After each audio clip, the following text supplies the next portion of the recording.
I'm Libby Thurman, as Lisa noted, with the Tennessee Primary Care Association.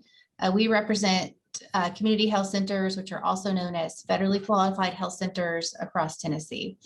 We have 30 member organizations. Together, they have about 175 sites. And last year, those health centers provided care to more than 435,000 patients.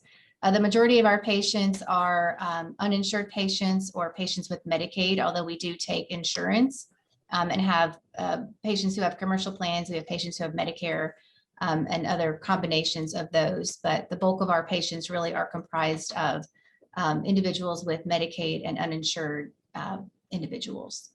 Our health centers provide different combinations of services that are really geared to meet the needs of their specific communities. So all of our health centers provide primary care, but many also provide behavioral health care, dental, pharmacy, and that's on-site pharmacy, and substance abuse treatment, including medication-assisted treatment. So our approach to care really focuses on accessibility and treating the whole person, and we utilize a care team approach to achieve that. We are also required, or the health centers rather, are required by federal statute to provide care to all individuals, no matter of their insurance status or their income level. And their health center boards must be comprised of at least 51% actual patients.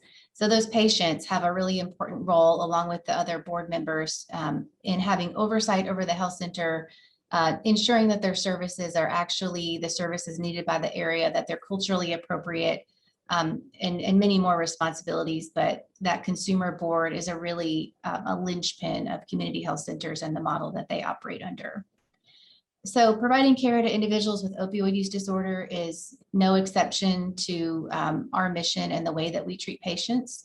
We really believe that patient success results only from providing a full spectrum of services, including those that address social determinants of health.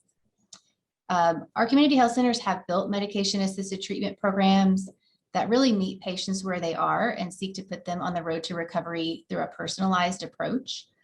So not every person is the same, and the combination of services that they need to achieve their goal of recovery, we realize, is also not the same.